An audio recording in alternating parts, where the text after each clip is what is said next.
My name's Kelly Yen, and I'm here on behalf of the Global Greens, and we're sitting here in Paris for COP21. There are about 200 plus Greens, actually probably about 300 Greens walking around Paris right now at COP21, taking part in the negotiations from the grassroots up to the global level. So we have here a panel of representatives from each region of the world who will share from their point of view what they see as emerging from COP21 and opportunities for the Global Greens going forward. I'll let each panelist introduce themselves one by one. On my right, please say your name and where you're from. Je vais parler en français. Je m'appelle Didas Pembe, je suis député national de la République démocratique du Congo et président du Parti vert d'Afrique centrale. J'aimerais tellement que COP21 puisse arriver à un succès, que nous puissions arriver à un accord contraignant, et aussi j'aimerais tellement que les pays africains qui sont les premières victimes puissent orienter les fonds déjà pour pouvoir électrifier les fins fonds du pays. Cela nous éviterait de couper le bois de chauffage et d'autre part encourager le marché du crédit carbone qui permettrait à nos pays pauvres de pouvoir se développer. Aussi, rendre obligatoire un cours d'écologie de la maternelle jusqu'à la 6e année de secondaire, c'est-à-dire jusqu'à la fin des études secondaires, pour conscientiser nos futurs décideurs que l'écologie aujourd'hui c'est un problème contemporain et non un problème de demain. Voilà en gros le message que j'ai pour COP21 et vive les Verts du monde, vive les Verts d'Afrique. Thank you. And following in that approach, just say your message as well. Oh, all right. Hello, Elizabeth May. I'm leader of the Green Party of Canada. Elizabeth May, chef du Parti vert de Canada et députée de Saint-Gilles-de-Golfe. My message for COP21, and it's always great to be here with other Green members of Parliament from around the world and Green MPs and ministers playing a key role in these negotiations here, particularly our colleague Åsa Romson, who is Minister and Climate Negotiator for Sweden, also Deputy Prime Minister of Sweden. There's also a Green from Luxembourg inside the presidency. There are the Green Party members, as we were saying earlier, play a role as grassroots organizers, as activists, and also as representatives. I'm here with the Canadian government delegation for the first time due to a change in our politics in Canada. We have a new federal government, and my role here is to represent the views of Canadians from across Canada who want real climate action, who want the strongest treaty possible. And my view is that this is going to be potentially a useful treaty to continue to push for stronger commitments to reduce greenhouse gases. The current commitments, we all know, are far from adequate and could lead to warming of up to 3.7 degrees above the global average temperatures before the Industrial Revolution.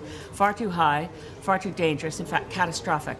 So we know that we need ratcheting up mechanisms through the treaty, and we know that Canada's current commitment left behind by the previous government is woefully inadequate. So we have a lot of work to do when we get home, but we hope we go home with the strongest treaty possible. I'm Christine Milne. I'm from Australia, but I'm here as the Global Greens Ambassador. The Greens have parties in over 70 countries around the world, and we have come together here at the Conference of the Parties in Paris to insist that the world includes an ambition of 1.5 degrees, not just the 2 that everybody else wants to talk about. We also insist that there's reference to loss and damage, because particularly in the Pacific, in my part of the world, people are already losing their livelihoods and their islands. I'm also here to say that we need much greater ambition and reference to getting rid of fossil fuels. Decarbonisation must be in this agreement. Paris is just another step on the road. It is not the end of the road. For the Greens, this is a chance to say to the world that we think globally, we think beyond national boundaries. We recognise the planet cannot continue to absorb the wastes or to see the level of extraction that is leading to the catastrophe that is global warming. We're going beyond our own national boundaries and saying as a whole, we have to do a lot better. Hi, I'm Christiane from Austria. I'm member of the parliament for the Austrian Greens, and I chair the environmental committee there. And I'm here in Paris with my delegation, with the Austrian government.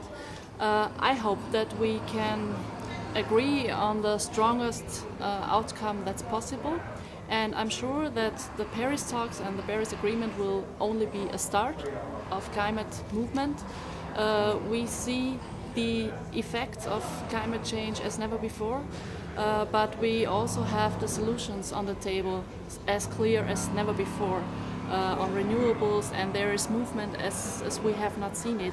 So I think for us as Greens, of course, it matters a lot what the outcome will be, but no matter what the outcome will be, we have to raise our ambition after Paris. And for us as parliamentarians, I think our job begins at the first day after Paris, when we have to see how we put the outcomes into laws. And I hope that this is where the Global Greens will can do a very fruitful cooperation for all the Greens in the world, that we bring the outcomes of Paris to the national parliaments and to the individual countries.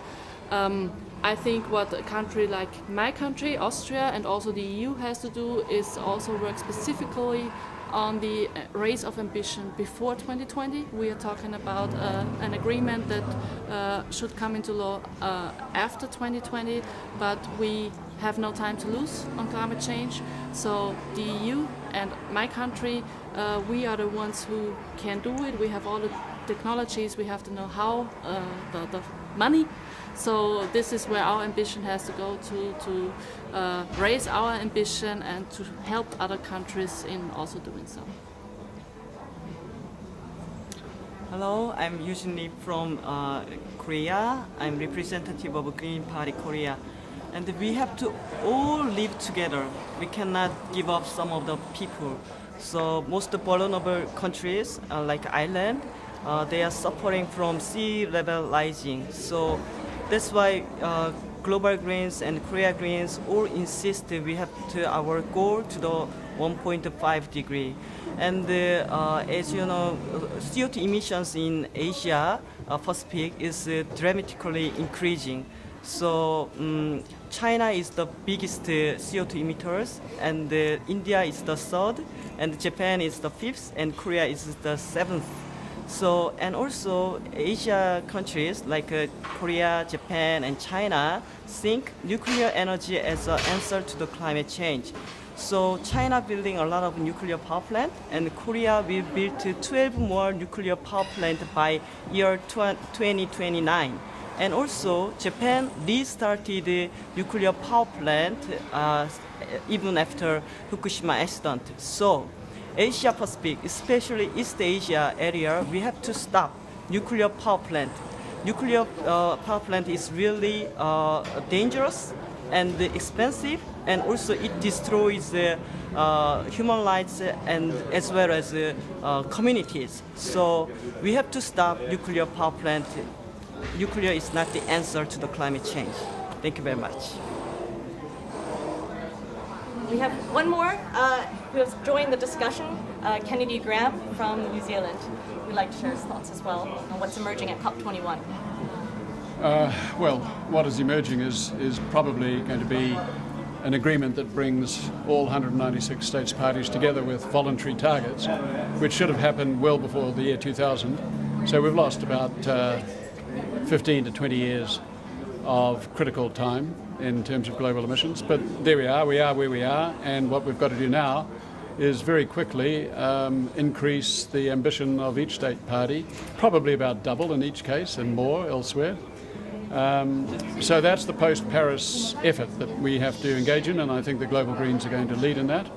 And I'm personally involved in establishing and developing a Global Greens Parliamentarian Association, where all the parliamentarians, the green parliamentarians around the world, in Africa, in Europe, Asia Pacific and Latin America and North America, can coordinate their activities in Parliament to ensure climate protection is completed within the next 5 to 10 years. And that's an imperative.